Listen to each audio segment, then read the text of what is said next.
2024 ഏറ്റവും അധികം പ്രതിഫലം വാങ്ങുന്ന ഇന്ത്യൻ നടന്മാരുടെ ലിസ്റ്റ് പുറത്തു വന്നിരിക്കുകയാണ്. തമിഴ് നടന്മാരാണ് ഈ ലിസ്റ്റിൽ മുൻപന്തിയിൽ നിൽക്കുന്നത്. ഈ പ്രതിഫല കണക്കിൽ ഒരു മലയാളി താരവും ഉൾപ്പെട്ടിട്ടില്ല എന്നതും ശ്രദ്ധേയമാണ്. മലയാളത്തിലെ നടന്മാരുടെ പ്രതിഫലം ഇതുവരെ 20 കോടിക്ക് മുകളിൽ കടന്നിട്ടില്ല എന്നാണ് കണക്കുകൾ സൂചിപ്പിക്കുന്നത്. ഏറ്റവും അധികം പ്രതിഫലം വാങ്ങുന്ന നടന്മാരുടെ ലിസ്റ്റിൽ ആധിപത്യത്തിൽ ബോളിവുഡ്, കോളിവുഡ്, ടോളിവുഡ് താരങ്ങളാണുള്ളത്.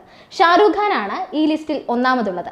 1000 കോടി ക്ലബിലെത്തിയ ജവാനാണ് അടുത്തിടെ വന്നതിൽ ഏറ്റവും അധികം കളക്ഷൻ നേടിയ ഷാരൂഖ് ചിത്രം. 150 കോടി മുതൽ 250 കോടി വരെയാണ് ഒരു സിനിമയിൽ അഭിനയിക്കുന്നതിന് ഷാരൂഖ് ഖാൻ വാങ്ങുന്നത്. ഷാരൂഖ് ഖാന് തൊട്ടു പിന്നാലെ സ്റ്റൈൽ മന്നൻ രജനീകാന്ത് ഉണ്ട്. വമ്പൻ ബോളിവുഡ് താരങ്ങളെ പോലും പിന്നിലാക്കി രജനീകാന്ത് മുന്നിട്ട് നിൽക്കണമെങ്കിൽ പവർ വേറെ ലെവലാണെന്ന് തന്നെ പറയണം. 150 കോടി മുതൽ 230 കോടി വരെയാണ് രജനീകാന്തിന്റെ പ്രതിഫലം. ജയിലർ എന്ന ചിത്രമാണ് രജനിയുടേതായി ഏറ്റവും ഒടുവിൽ തിയേറ്ററുകളിലെത്തി വമ്പൻ വിജയം നേടിയത്. വേട്ടയൻ എന്ന ചിത്രവും ലോകേഷ് ചിത്രം കൂലിയും ഒക്കെ രജനീകാന്തിൻ്റെതായി അണിയറയിൽ ഒരുങ്ങുന്നുണ്ട്. സിനിമ ഉപേക്ഷിച്ച് രാഷ്ട്രീയത്തിലേക്ക് പോകാൻ തയ്യാറെടുത്ത് നിൽക്കുന്ന ദളപതി വിജയ് ആണ് ലിസ്റ്റിൽ മൂന്നാമതുള്ളത്. 130 കോടി മുതൽ 200 കോടി രൂപ വരെയാണ് വിജയ് ഒരു സിനിമയ്ക്ക് വേണ്ടി വാങ്ങുന്ന പ്രതിഫലം. രജനീകാന്ത് കഴിഞ്ഞാൽ തമിഴിൽ ഏറ്റവും അധികം പ്രതിഫലം വാങ്ങുന്ന താരം വിജയ് ആണ്. ദി ഗോട്ട് എന്ന ചിത്രമാണ് വിജയുടേതായി ഇനി തിയേറ്ററുകളിലേക്ക് എത്താൻ പോകുന്നത്. ലിയോയാണ് വിജയുടേതായി ഏറ്റവും ഒടുവിൽ പുറത്തിറങ്ങിയ ചിത്രം. ബാഹുബലി താരം പ്രഭാസ് ലിസ്റ്റിൽ 4ാം സ്ഥാനത്തുണ്ട്. ബാഹുബലി സിനിമകൾക്ക് ശേഷം ഏറ്റവും അധികം പ്രതിഫലം വാങ്ങുന്ന നടന്മാരുടെ ലിസ്റ്റിൽ ആദ്യ 3ൽ പ്രഭാസ് ഇടം പിടിച്ചിരുന്നു. എന്നാൽ തുടരെയുള്ള പരാജയങ്ങൾക്ക് ശേഷം പിന്തള്ളപ്പെടുകയായിരുന്നു.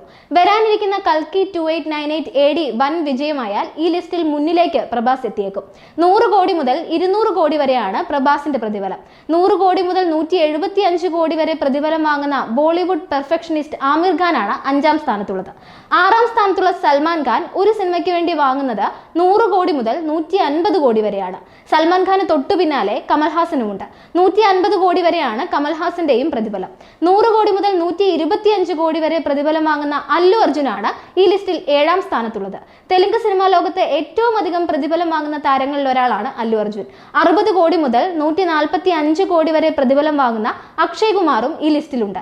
ബഡൈമിയാൻ ചോട്ടേമിയാൻ എന്ന ചിത്രമാണ് അക്ഷയ് കുമാറിൻ്റെതായി ഏറ്റവും ഒടുവിൽ തിയേറ്ററുകളിലെത്തിയത്. ചിത്രം പരാജയം നേരിട്ടിരുന്നു. 100 കോടി മുതൽ 105 കോടി വരെ പ്രതിഫലം വാങ്ങുന്ന അജിത്തും ആധിപത്യത്തിൽ ഇടം നേടിയിട്ടുണ്ട്. തുനിവ് എന്ന ചിത്രമാണ് ഏറ്റവും ഒടുവിൽ അജിത്തിൻ്റെതായി തിയേറ്ററുകളിലെത്തിയത്. വിടാമുയർച്ചി എന്ന ചിത്രമാണ് ഇനി എത്താൻ പോകുന്നത്. ഗുഡ് ബാഡ് അഗ്ലി എന്നൊരു ചിത്രം കൂടി അണിയറയിൽ ഒരുങ്ങുകയാണ്.